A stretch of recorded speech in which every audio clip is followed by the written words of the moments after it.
ये आकाशवाणी श्रीनगर है, पेश है खबरें।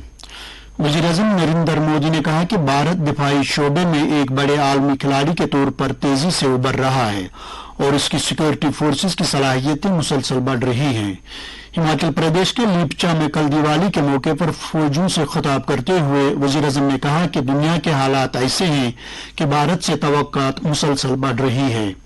ऐसे ही वक्त में जरूरी है कि भारत की सरहदों की हिफाजत हो और मुल्क में अमन का माहौल हो, जिसमें हमारे फौजियों का बड़ा रोल है। वज़ीर-ए-आज़म ने कहा कि भारत उस वक्त तक महफूज है जब तक हमारे बहादुर हिमालय जैसी सरहदों पर खड़े हैं। उन्होंने कहा कि आज़ादी के बाद इन बहादुरों ने बहुत सी जंगें लड़ी और मुल्क का दिल जीता। वज़ीर-ए-आज़म ने कहा कि भारत के फौजी हमेशा अपनी जान को खतरे में डालकर आगे बढ़े हैं और उन्होंने हमेशा साबित किया है कि वो सरहदों पर सबसे मजबूत दीवार हैं।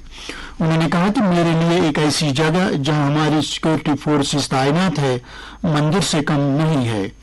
वज़ीर-ए-आज़म ने ज़लज़ला ज़दा इलाकों से इनखला और दीगर आफात के दौरान मुसल्लह अफ़वाज के किरदार को भी सराहा है। मध्य प्रदेश, छत्तीसगढ़, तेलंगाना, राजस्थान में असेंबली इंतखाबात के लिए मुहिम तेज हो गई है। बड़ी बड़ी सियासी पार्टियों के लीडरान और उम्मीदवार वोटरों को अपनी तरफ रागिब करने के लिए हर मुमकिन कोशिश कर रहे हैं। मध्य प्रदेश में इंतखाबी मुहिम के लिए चंद रोज बाकी रह गए हैं। वज़ीर-ए-आज़म और बीजेपी के सीनियर लीडर नरेंद्र मोदी आज मध्य प्रदेश और छत्तीसगढ़ में चुनाव मुहिम में हिस्सा लेंगे। वो बरवानी में एक अवामी जलसे से खिताब करेंगे। कांग्रेस के सीनियर रहनुमा राहुल गांधी नीमच और तिमारनी में चुनाव रैलियों के अलावा आज भोपाल में रोड शो करेंगे। दीगर सियासी पार्टियों और आजाद उम्मीदवार भी इंतखाबी मुहिम में अपनी पूरी ताकत लगा रहे हैं। मध्य प्रदेश में इस महीने की 17 तारीख को वोट डाले जाएंगे। इसराइल की दिफाई फौजों ने कहा कि उसके जेट तैयारों ने कल लेबनान में हिजबुल्लाह के बहुत से ठिकानों पर हमले किए हैं। ये हमले शुमाली इसराइल में दहशतगर्द ग्रुपों की तरफ से किए गए हमलों के जवाब में किए गए हैं। इसराइल के फौजी अफसरान के मुताबिक इन रॉकेट हमलों में 7 इसराइली फौजी और 10 दीगर जख्मी हो गए। इसी दौरान गजा में हिफ्ज़ान सेहत का बहरान और भी गहरा हो गया है।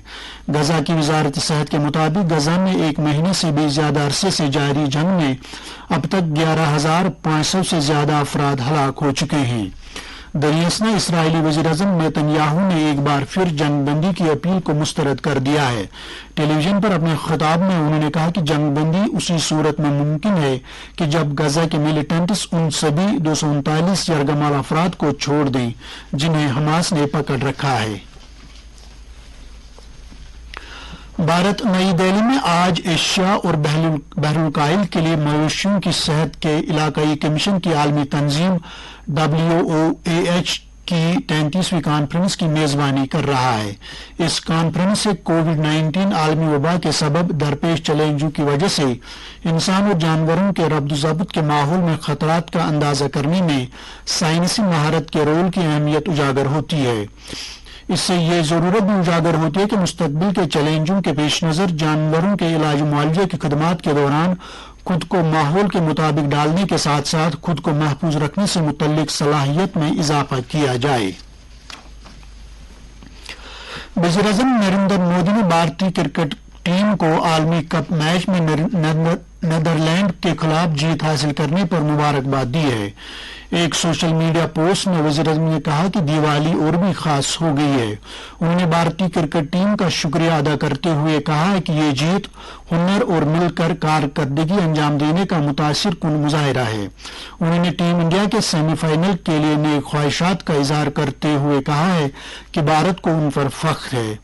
वाज़ेह है कि ICC क्रिकेट वर्ल्ड कप में भारत ने कल रात M चन्नास्वामी स्टेडियम बेंगलुरु में नीदरलैंड को 160 रन से शिकस्त देकर वर्ल्ड कप की तारीख में अपनी सबसे तवील जीत का सिलसिला दर्ज किया। इस तरह भारत अपनी मुसलसल नामी फतह के साथ टूर्नामेंट में नाकाबिल शिकस्त रहे। श्रेयस अय्यर को प्लेयर ऑफ द मैच करार दिया गया। अब सेमीफाइनल मुकाबलों में बुध को मुंबई के वानखेड़े स्टेडियम में भारत का मुकाबला न्यूजीलैंड से होगा। दूसरे सेमीफाइनल में ऑस्ट्रेलिया का मुकाबला जुमेरात को कोलकाता के ईडन गार्डन में जनूबी अफ्रीका से होगा। दोनों मैच दोपहर 2 बजे शुरू होंगे। इसके साथ ही खबरों का ये बुलेटिन खत्म हुआ।